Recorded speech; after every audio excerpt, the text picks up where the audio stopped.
sei un angelo e io t'ho aspettato quanto ti ho aspettato. Okay, and we're recording. Good morning, good afternoon, good evening. Welcome to the You Can't Repeat the Human Out of You. And today the subject we're going to talk about is mums, and I suppose also dads. As I said in my post, I've been having some challenges with... Hello, Elaine. I've been having some challenges with connecting with my mother, and I am very aware of the fact that I'm creating everything. I'm really aware of that. I'm creating everything. What my feelings are all here. But I'd really like to talk about it because when my father died, I realized that I would have really liked to have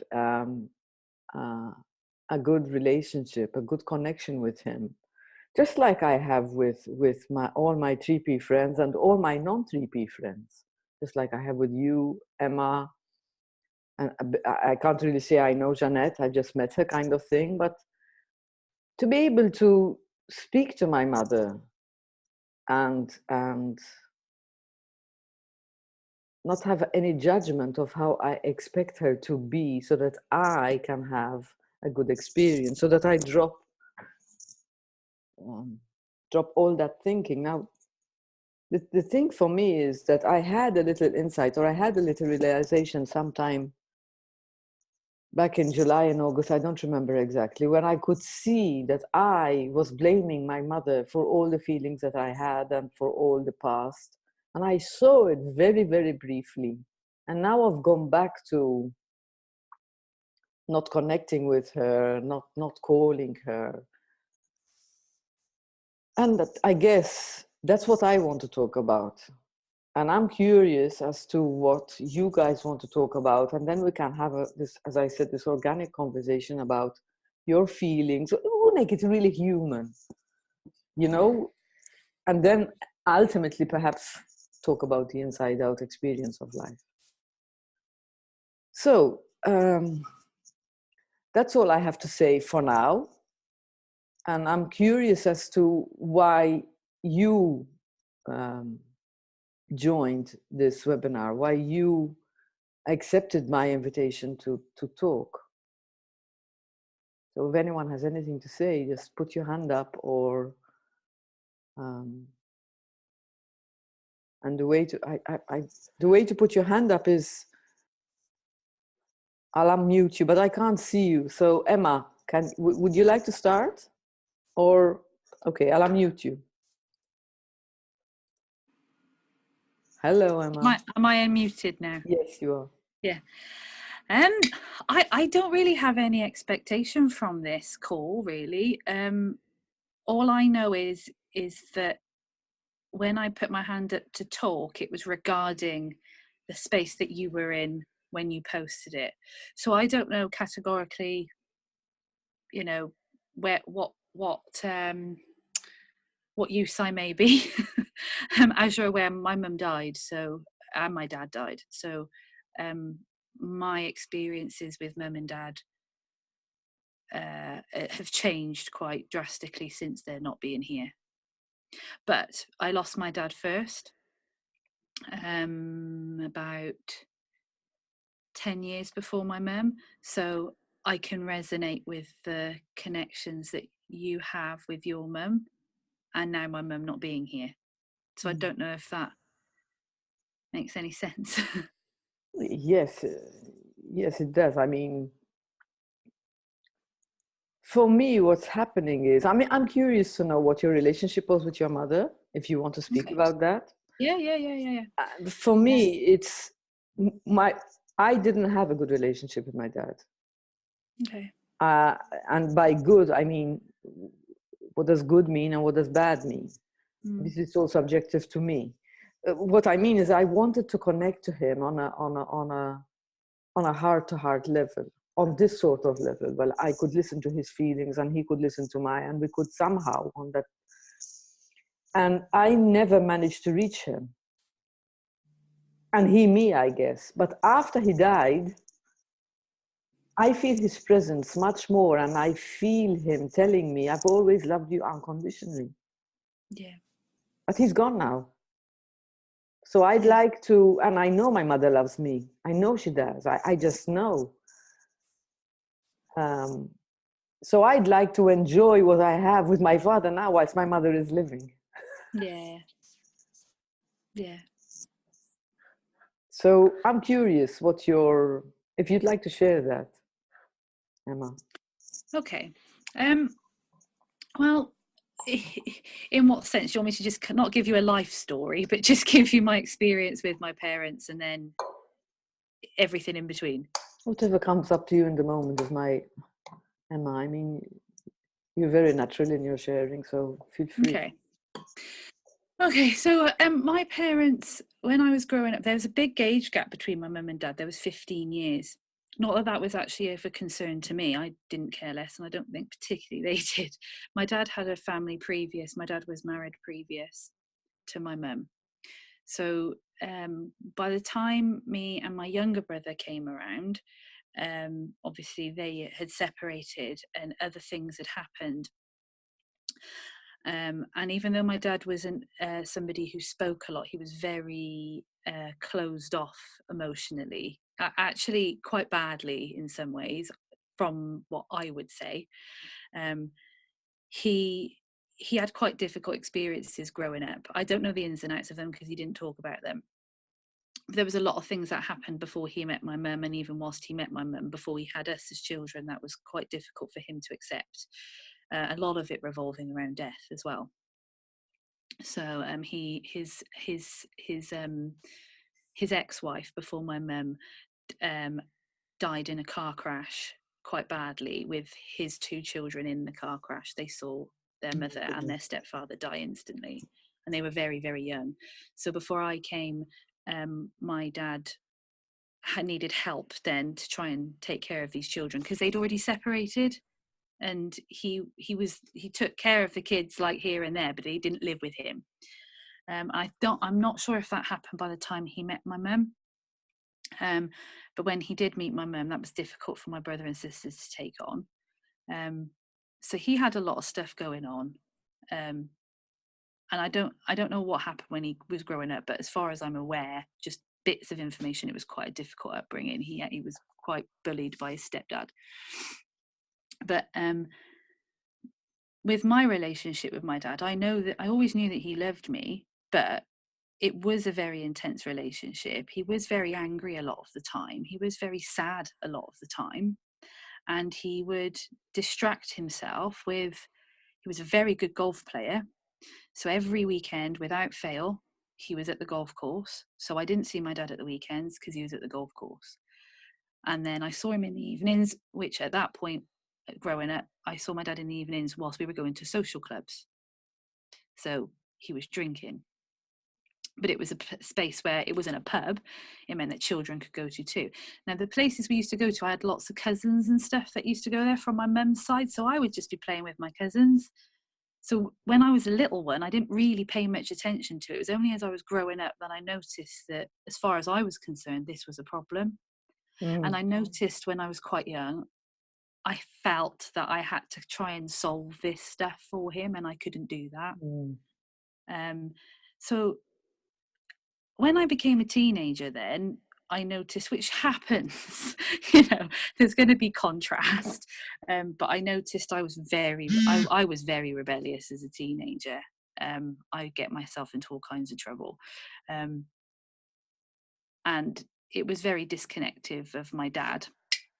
And I was in a relationship at a very young age as well, with my ex-partner when I was 15. And it was a long-term relationship. Which, I kind of seeked his love, I suppose, not in replace of my dad, because I kind of knew my dad loved me, but I suppose I wanted a male figure in my life because I felt quite distant from my dad. And then when we broke up, a couple of years later, I went to uni and I met my husband. And then the day that my husband was coming to meet my dad died suddenly. And that took me a very long time to get over. But that was a lot to do with my thinking, with the connections I created to it. And I didn't feel that I had a strong relationship with him when he died. I felt very angry. I created all kinds of stuff. I assumed I deserved this. I assumed I created this myself. That because of who I am, this happened to my dad. And in between all of that, then obviously I had my relationship with my mum going on, which was again very kind of a very different relationship. But my mum was obviously much younger than my dad. My mum was quite a young parent when she had me. And she was one of 11. She was the second but youngest of 11. And, you know, in a very loving family, very caring family, but obviously they had their trials as well growing up, because they were the time that, you know, things were evolving then, and it being a large family in a small house, and, you know, it was kind of the coal house days, you know. And I just noticed, I always felt that I had to almost drag affection out of my mum. I know she loved me, but it was, I don't know. I loved her. I still do love her, but I expected more from her than what she was able to give based on her own understanding. But I only realized that since she left. So even though I had that space in between my mum and my dad dying, I can't say that I didn't spend a lot of that time thinking, I should be doing this for our relationship. I should be doing that. I should be. And actually, I couldn't categorically do anything other than what it was, because even if she was still here now, I could still be asking those same questions. Because I don't even know if it's my understanding of this that would make a difference to our relationship categorically, because she doesn't understand it, you know, and it would just be the relationship it would be. You know, we give ourselves a lot of hassle about people dying, like we shouldn't take people for granted, and we should count our blessings, and yeah, we should, but at the same time, you know, we don't know what's going to happen to anybody. I take my husband for granted, I take my children for granted, and I know people who have lost their husbands and lost their children. I can't categorically change the relationship per se. I can only do my part of it. And I'm recognizing that even with the relationships I have now, because that's an ongoing thing. So I don't have that question with my mum anymore, but I do with the rest of my family.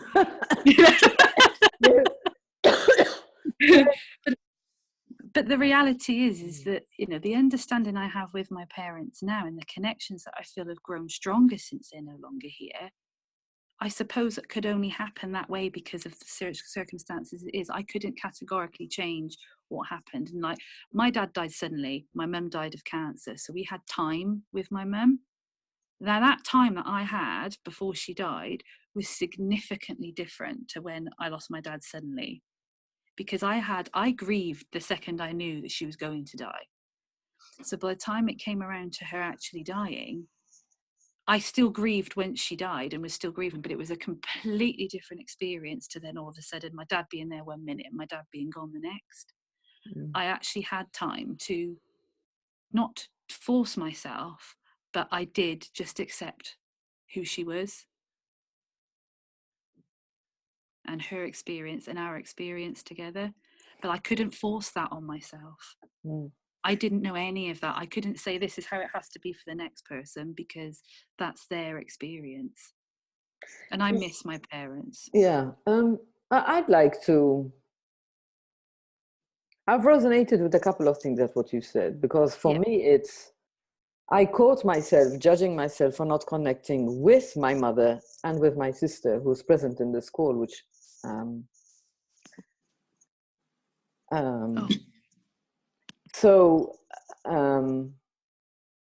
but I found myself, as you said before, I find myself, I'm not doing it so much now, I found myself judging myself for not connecting with my mother, for not connecting with my sister. Yeah. And But then I found myself in another space saying to myself, it is as it is. I don't know what's, it is as it is Dutch. Translate. My God. Um, I'm allowing myself the space to see what is happening. Why am I keeping my distance?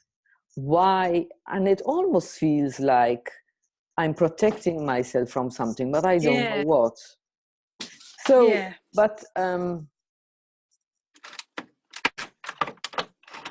going to mute you, Em, because of the background noise and for the recording. Is that okay? Yeah. Sorry, I just needed. It's okay. What was I saying?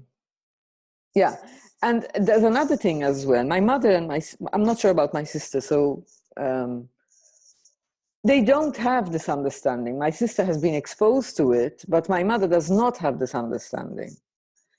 And have said that, and adding to everything that you said, which made a lot of sense to me, that I cannot control what's going to happen, and I'm human.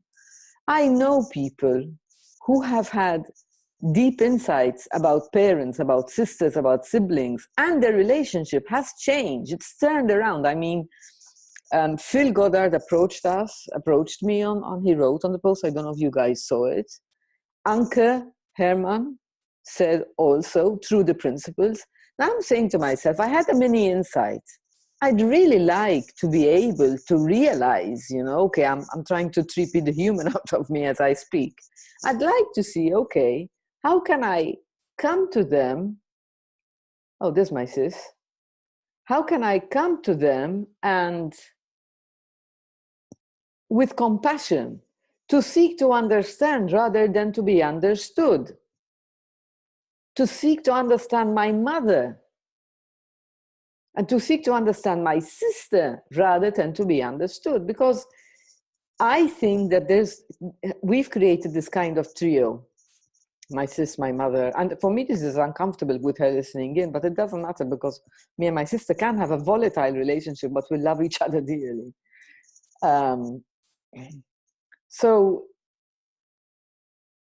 this is what I'm wondering, Jeanette, I'm curious if you're willing to share, or if oh, great. I'm going to unmute you.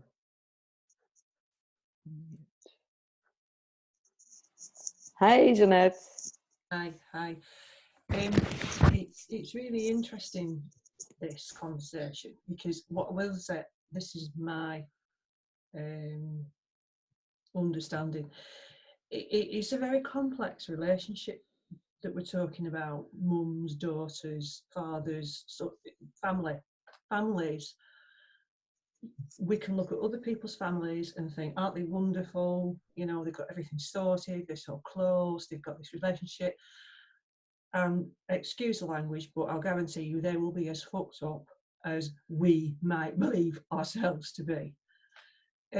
What Emma said about taking her husband and kids for granted, well, the way I look at that is, if you didn't take them for granted, take their love for granted, take the fact that if you ring them up or text them, they'll reply or get it, you would be living in a world of completely insecure thoughts.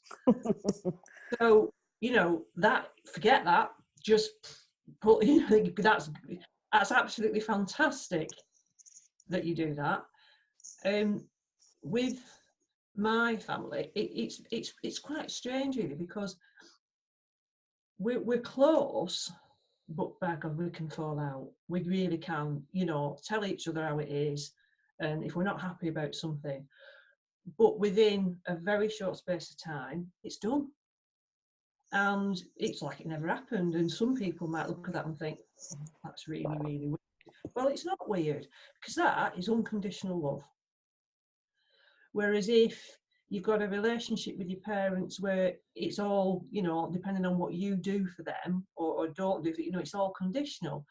Well, that's certainly not the sort of relationship I want. So you could look at my relationship with my mum and dad and say, well, they're not actually that, they're not very close, you know, because they don't speak to each other on the phone every day.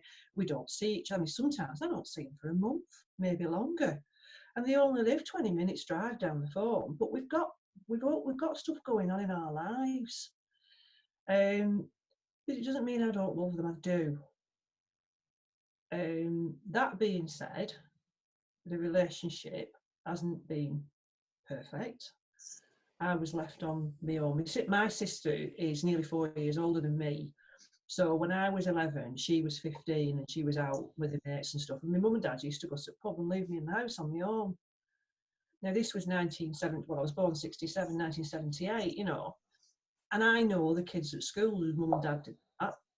And it isn't right, but it's what they did and they got away with it, you know. And they'd come home at midnight, 1 o'clock in the morning, they'd have been to the fish and chip shop and brought stuff up. I was doing also, I was up to all sorts in that house on my own. And I haven't got an issue with that. It's not, I would never have dreamt of doing that with my kids, but they didn't do it out of any malice. They did it because they just wanted to go and have a good time and go and get pissed in the pub. You know, they used to leave us in the car at lunchtime and go in the pub with a bottle of Coke and a bag of crisps, because then you couldn't take kids in the pub with you. And they'd leave us outside for 2 hours in the car. But it's what people did, you know. She never took me shopping. I think I can remember one occasion where my mum took me shopping. You know, and I had no grandparents either, you see, both sets of my mum's mother died when my mum was 21, before she got married. My dad was a very nasty man, and there was no relationship really there with her and him. And my dad's mum and dad were both dead by the time my dad was 13. And he was one of 6, and his siblings were sort of scattered all over the place. They lived in Southern Ireland at the time. So that was, you know, strange for him. I mean, but I am so fortunate in so much as both my mum and dad are still alive. And my dad's 89 in May, and my mum's 79 in September. And both of them are wonderful people, but they're getting on with their own lives, and sometimes don't have time for what they see as nonsense. You know, if I get upset about something that maybe my sister said or my dad said or whatever, they've no time for it, and they are a partnership that is very, very strong when it comes to stuff like that. So I just think, even if you're as close can be to your sister or your brother or your mummy, there'll always be something. Some people might not want to be that close, but they feel they have to be, and they feel, you know, indebted in some way. I just think it is what it is. And you should, as well as having compassion for the other person, have it for yourself. Mm-hmm. But I've not really put a lot of thought into this either, which again is okay, isn't it? Because I know, you know, some people would look at my relationship and they do, and they think, oh, you know, it's not a close relationship. I know my mother-in-law thinks that. She hasn't got a clue. She's no idea, and that's all right, you know, but it doesn't really matter what anybody else thinks, because it's not their relationship. And they don't know what we've been through. When I need my mum and dad, they will be there for me. I've seen that side of them, because they have been in the past. They are both very wise, very kind people, but they've got their own lives, which I think is great, because so have I. And they let me get on with it, and they get on with theirs. So it wouldn't be anybody else's ideal, you know. I don't go out for lunch with my mum, really. Toying with doing actually, only because I want to. I do want. There is something I want to know, because my brother died when I was 7. They had a little boy. Jeanette, is this because I'm very touched by your sharing about your mother and your father. Before you move on to your brother, may I ask you a question? And I'm sorry if this seems abrupt.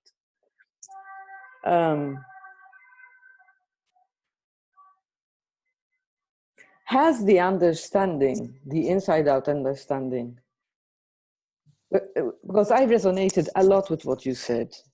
I find myself putting myself under pressure to having a relationship with my mother. And I hear you forgiving. I hear you. And actually, I don't believe there's anything to forgive. In my eyes, our parents did what they could with all the information that they had at hand in the moment. And there is, considering the illusion that we're talking about on internet with the 3P, with the big thinkers, it's the past. It's happened. They did what they did. So there's nothing to forgive. Somehow I'm still carrying some shade of it inside of me. Has this understanding given you, for want of a better word, because it's quite clinical, the tools to be able to have this view? It's weird, really, because the relationship I've got with my mum and dad and sister is almost, that understanding in terms of the 3Ps understanding was already there. It wasn't there in other aspects of my life. It was almost as if I think the reason that it just makes sense to me, the understanding, is because I didn't realise it, but I already had that with my mum and my dad and my sister, which is why I can say, you know, it's just the only reason I want to talk to them about my brother, because they really did get over that incredibly. Their strength of character, getting over that, is incredible. But I don't know a lot about it, because every time I try and talk to them, my sister's been there and she can't cope with it. She just goes off on one and gets really upset. I can't talk about this. So, but my mum and dad want to talk about it, and I want to learn about how strong people can be, because I think I will learn something else about this understanding by having that conversation. And I want to understand, because it's my past, you know, it's actually my history. It's you know, it's not because I'm nosy. It's because that would be a bit, well, I don't know, if I was nosy, I'd be nosy, but it's not that. It's just that it's my history, my family, and I am very interested in history anyway. But it's part of our, you know, it's what happened. But I can't remember much about it because I was only 7. And, you know, I'm too busy playing out on my bike and running around with my friends. And, you know, it was just, I knew something was really bad. I just think, you know, you haven't ever, I don't know you, Diane, but I would be amazed if I'm wrong. You have never maliciously decided, intentionally decided, that you're not going to have a relationship with your mum or dad or your sister. It's just how it is. There's no, you know. So I understand what you're saying. I am forgiving because there's nothing to forgive. Because they did exactly, they were doing the best, and actually their best was okay. I can look back now as an adult and think, well, you know, she didn't teach me girly things like shaving your armpits and shaving your legs. I was never taught about plucking eyebrows or not plucking eyebrows, the stuff that I've done with my daughter.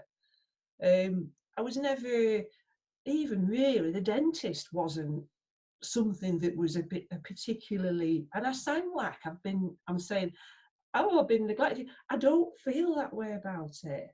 You know, my teeth aren't brilliant because I wasn't, as a child, sort of, you know, given the tools to sort of do, you know, I mean, they're okay, but they could be a lot done better.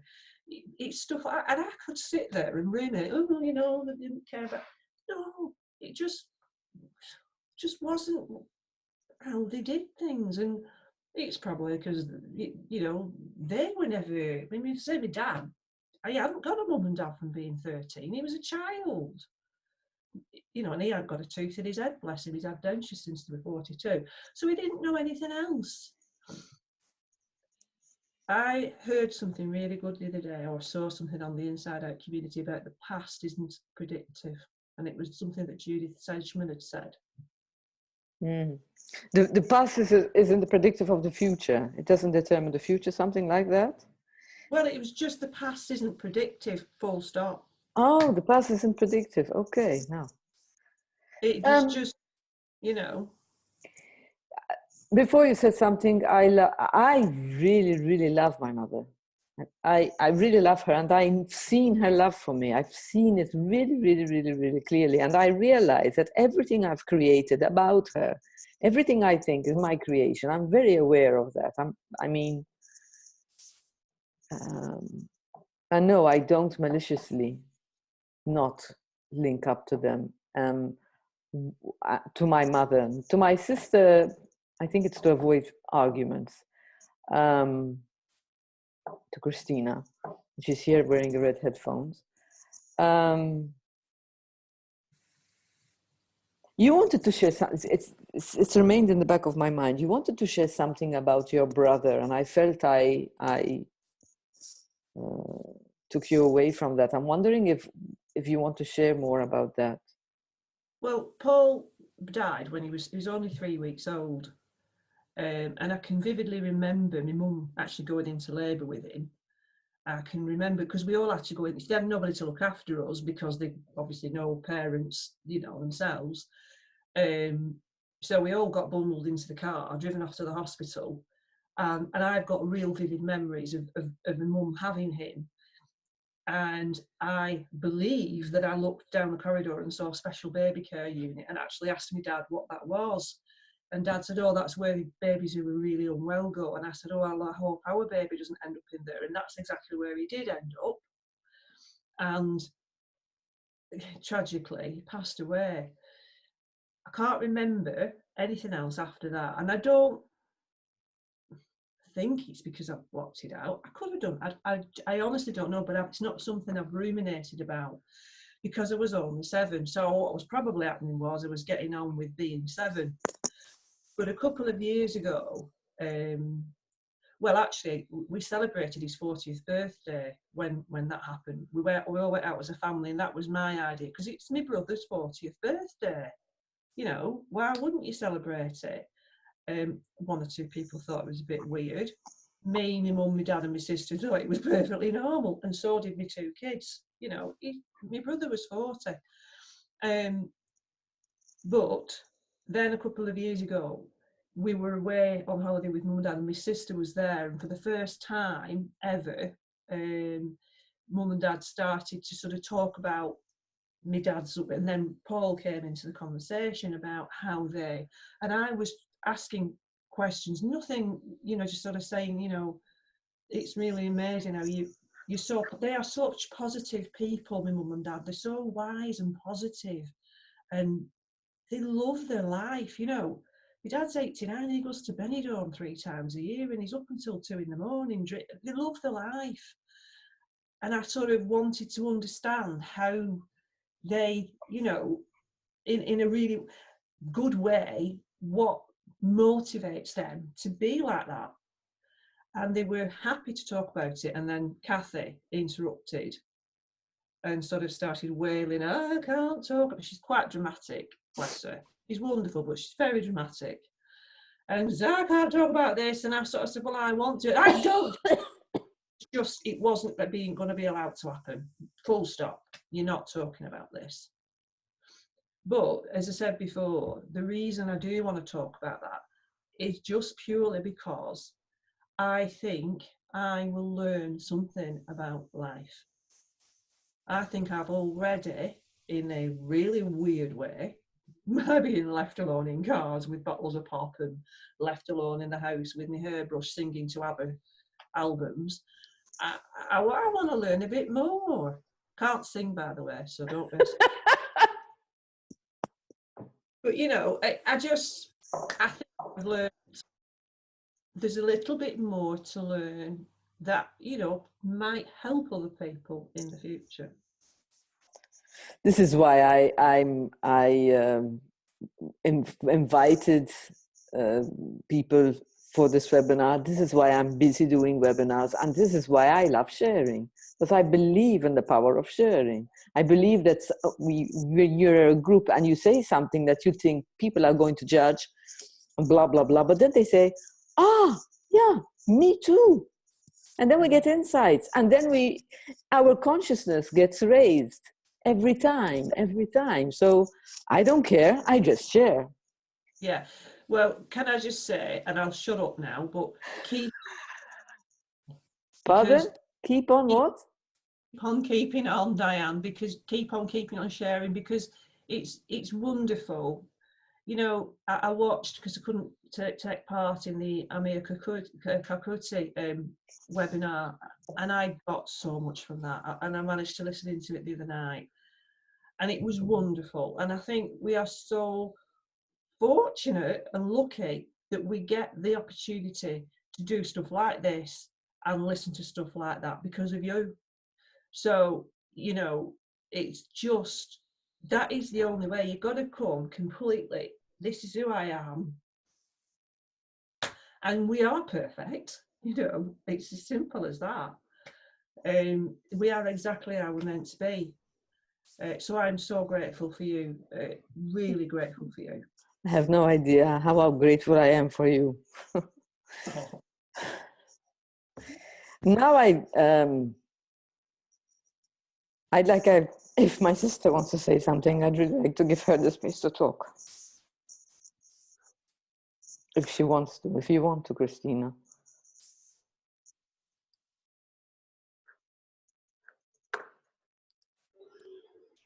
Would you like to share, add? Do you have any questions for Emma, for Nikki, for Jeanette, for me? You don't have to. This is a free space. We say nothing. Me and you, I accept you exactly where you are. Exactly where you are. It's such a problem for me. I don't mind that we don't talk. To be honest, I needed this as well. It was a phase I needed. So I resonate a lot with Jeanette, and she touched.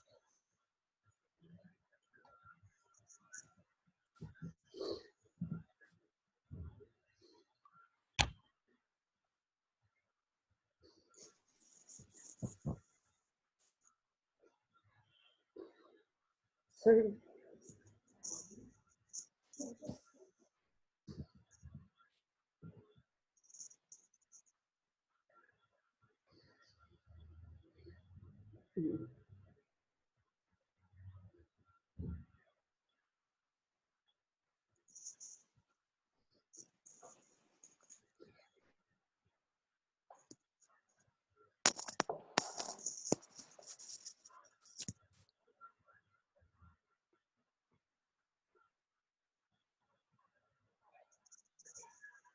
We shared something so beautiful, and in a way, I like the fact that your parents went to the pub and left you in the car. It wasn't nice that children were left there, but it's okay. It makes me say they were being free, they needed it, and you weren't alone. You grew, and you grew up to be a fantastic person. It is so, parents are doing the best they can. And it made me think of my daughter, who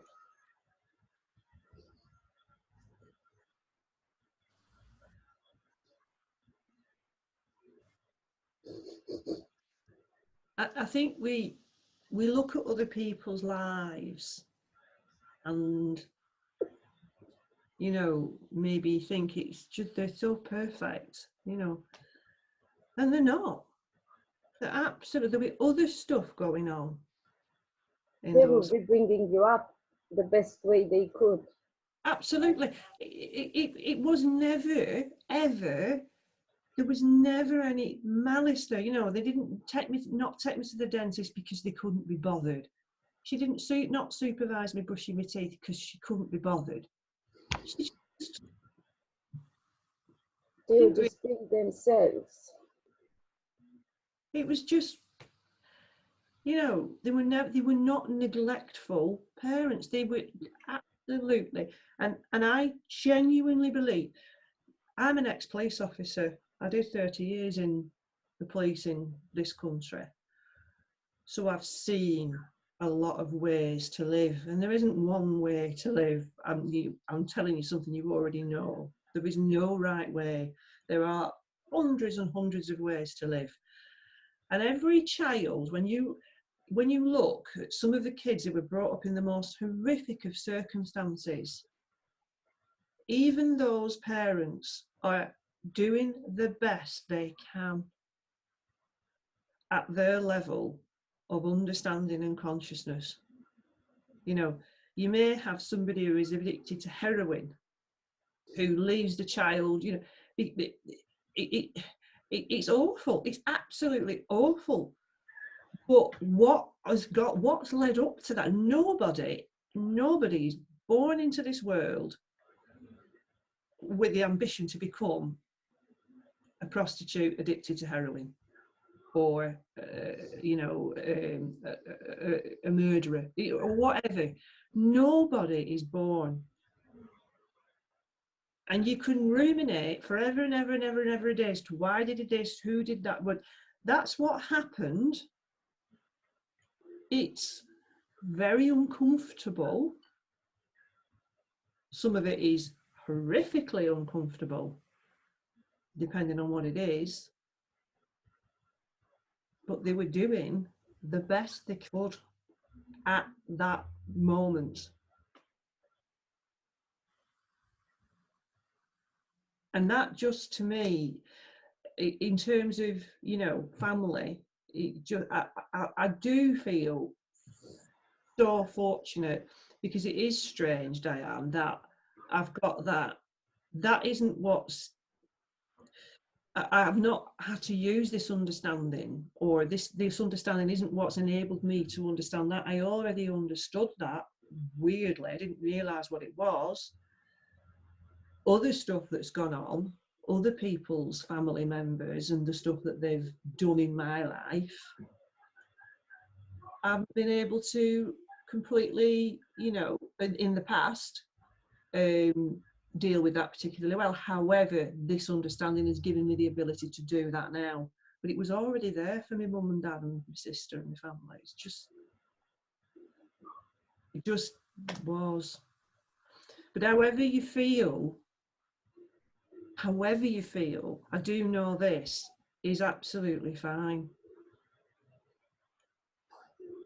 And I just think if you just accept that, or just, you know, understand that it is fine to feel like that, because if it wasn't,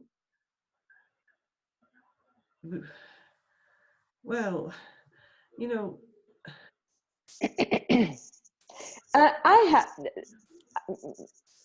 what my issue with this is this: it's okay to feel the way I feel. I've come into that space now, especially since I don't know if you read my post about the resurrection post. I posted that and what the fuck are the principles as well. I've had quite a deep transformation. I have really fallen in love with this. I have. I see her. This photo of me, I kept at the edge of the table. Now, when I'm feeling slightly off, or I'm feeling that I need everything from the outside, I look at her and tell her, you're here. All you've got is right here. So I've switched. the thing is, I catch myself. You don't blame your parents for anything. No. It's okay to feel the way you feel, but the blaming part is a breathing space. It's poisonous for me, not for my mother, not for my sister, not for Jean. If I'm blaming you, it's the blame is poisonous for me. So yes, of course, it's okay to feel the way I feel, minus the blame. Well, Maya Angelou, there's a really great quote of hers, which is about forgiveness, and it says, forgiveness is letting go of the hope that the past could have been any different. Now, you can sit there, I can sit here all day long and say, yeah, but it could have been, but it wasn't. And by saying, yes, but it could have been, you're holding on to the hope that it could have been different. So forgiveness is letting go of the hope that the past could have been anything different. And if we're talking about universal mind, it couldn't have been any different. And can I say something? That's Maya Angelou. Okay, You know. Christina just said she wanted to say something. Were you finished? Yeah, finished. Okay. Emma, Yeah. I'm curious. Can I just, also, because you've been really quiet, but I want to hear I want to listen to my sister. Go ahead. What do you want to ask? I think maybe, I have a feeling your parents were free-spirited. That's the feel. I love the fact they were like that. I must say, they were, to me, that was being free, and that is what I want to be, free. That's why I liked it. Sort of like no judgment. They didn't care. They just did it, and I like that. Us in Malta, we were brought up, everybody interferes. So we're very, you know, we're a Roman Catholic country. So, you know, it might have to do with that. I'm not sure, but I love the fact your parents just and went. That's what I like. It made me feel even freer inside and not judgmental within me. I find we're too hard here. Maybe I'm being judgmental on my own country, but I love freedom. I love freedom. Thank you, Christina. Hang on, Emma. You're mute. You're mute. You're mute. Go ahead. Am I unmuted now? Yes, I can resonate where you're coming from with that, because I have led myself to believe that I am judged here. The things I held against my parents for a long time, I say my parents, with one being alive and one being dead at that one point, I used to look, what held me on to the grief of my dad was looking back at all the I mean, I was pretty young when he died. I was 21. And I used to look back and think, just like Jeanette was saying, if this never had happened, this wouldn't happen. If they did this, we wouldn't be going through this. And I remember feeling so judged. My parents and the things they got up to, I mean, wasn't much different. Like me and my brother would have similar experiences to Jeanette. You know, like they were out every weekend and we were with them in the social clubs. I was with my cousins. We were running around outside having fun. We weren't subjected to anything horrendous. There was the odd scrap that used to happen there. It's not something I want to do for my children now, but that's kind of what was going on then. But even now, I work with so many parents, so many young parents, women mainly, about to have children or subsequent children. I work with a lot of pregnant women, and so people are under a lot of pressure to be a certain way, to never drink, to never smoke, to never do anything, to not ever swear, to not whether it's regarding their religion or anything, there's just so much out there, so much pressure to be a certain way. I did spend a lot of time, like I said, thinking about the what ifs. Well, maybe if they did this, this wouldn't have happened.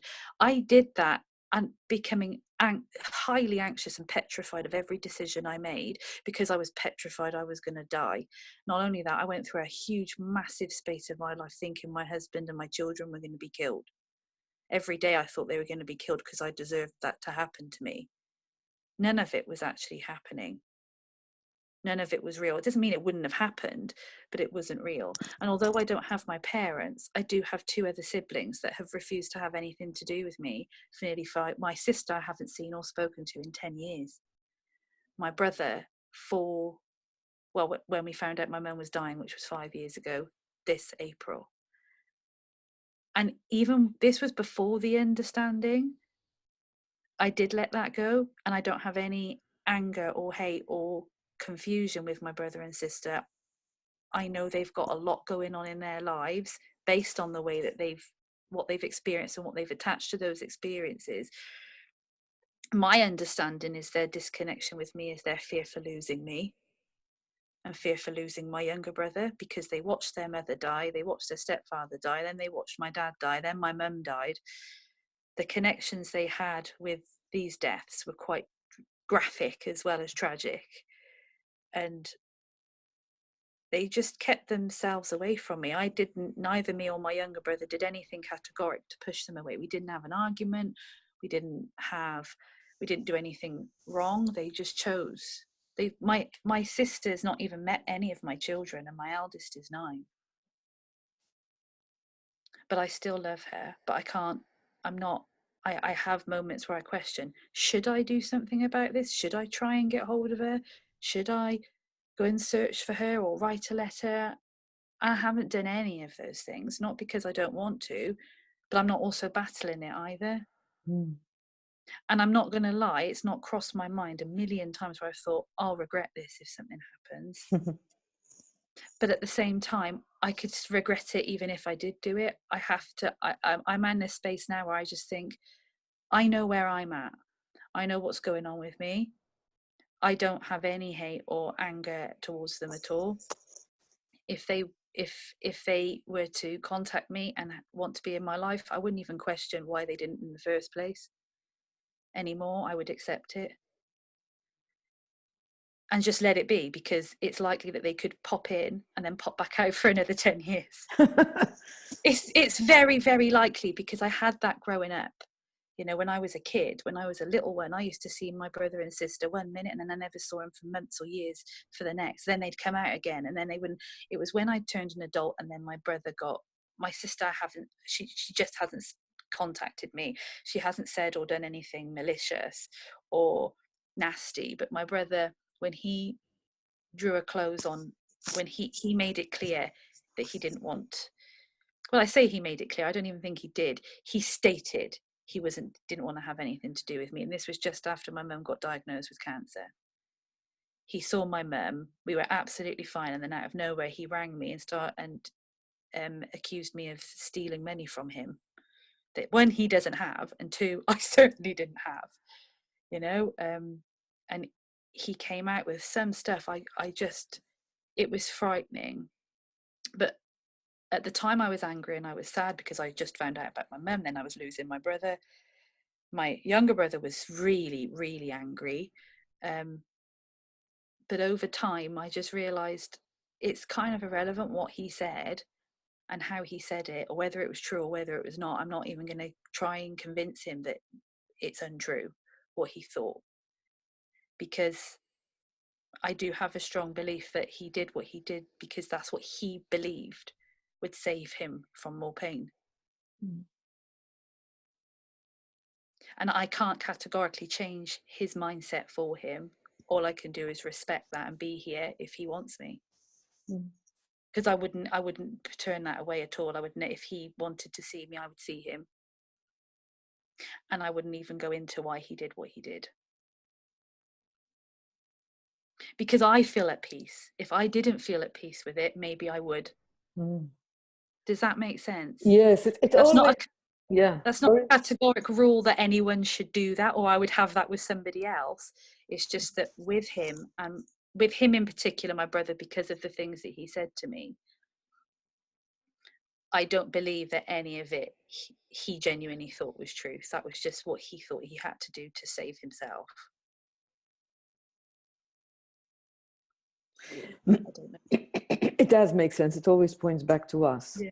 Always. And it's fun, you've been talking about and I was thinking about my dad, things that kept your description of your childhood. I blamed my parents for a long time.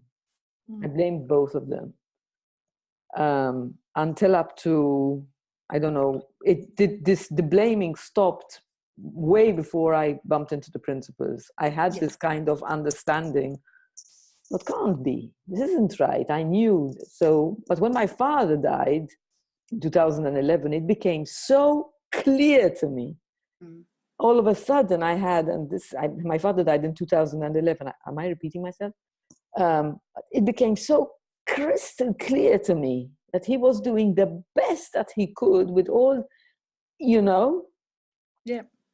And even with my mother, I mean, I don't have any. What I have is, I'm still hoping that she'll show up the way I want her to show up. That's my challenge.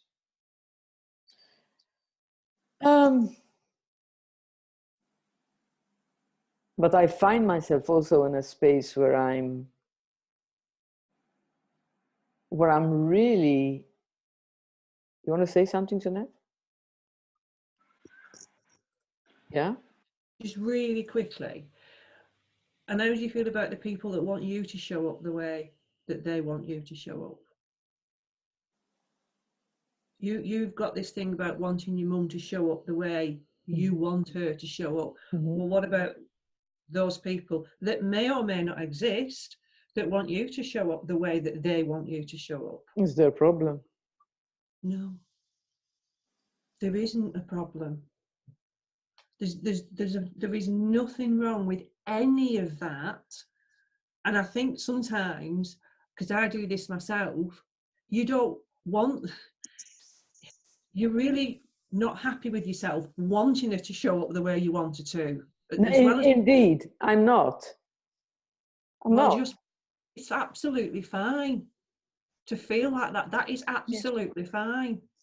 So that's and there will be people, I promise you, that you might not even think about. They're not even on your radar, that will have expectations of you at some point that you've not met. And you don't even know about them. But it's how life works. It's funny, you can't repeat the human out of you.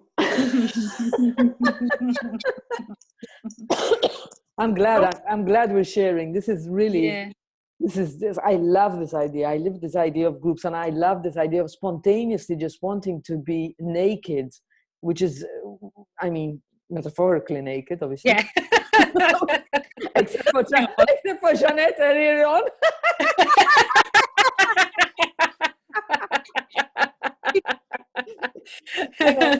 We can't hear you, Jeanette. We're speaking all together. Come again. Okay. That insight just occurred to me about what about all the other people where is it you live, Diane? Sorry. I live in the Netherlands, but I'm Maltese. Right. Well, all those people that are running around Holland who have all these expectations of you. And there's loads of them. I know them all. No, seriously, all these. It's not even registering with any of us. And that was just something that just occurred to me when you were saying about your mum and wanting her to show up in the way you think she should. Yeah.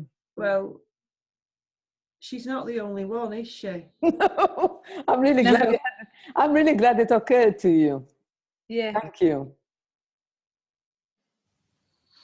Ladies, I'm really enjoying this, but we can't go on and on, but maybe we can share some, I don't know, how to end this. How shall we end this? I'm going to have to shoot in a minute anyway, because I've got to go and pick up my daughter. So hang on, let me just see the time, Diane. It's 10:30. Right, okay, yeah, I'm going to have to get going in 10 minutes so I can be on time, because I'm not going to have the car. It's been a wonderful chat. It has. It's been very, very interesting to hear everybody's insights, all of you, every single one of you from such different spaces. And it's just, you know, I don't have those. I don't have the same experience. Not experience. I'm not going through that need from my mother that you are at the moment. But I can't say I don't have those feelings about other people. But I categorically can't make that happen. And neither can you, effectively. Nobody can. No.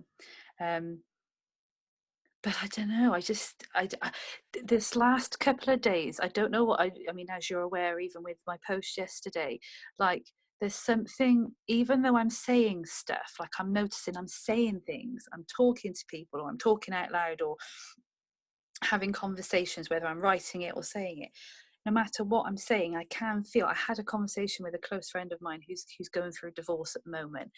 And after a very horrendous circumstance that she had, things seem to be kind of falling into place a little bit now. But it was always going to. It was always going to. And it just kind of made me realize in some ways that it made me reflect really on different areas of my relationships with people that are either ongoing or no longer existent, so to speak. That whichever way it goes, it sorts itself out. And then it's only usually when we do give up, and it's not by telling ourselves I have to give up, because when we start telling ourselves I have to give up, we don't give up.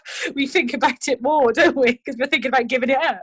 But sometimes, yeah, just when it naturally just changes things. Like, you know, I said I was worried yesterday, but even when I was writing, I could feel my heart saying, you're panicking about something that's completely in hand.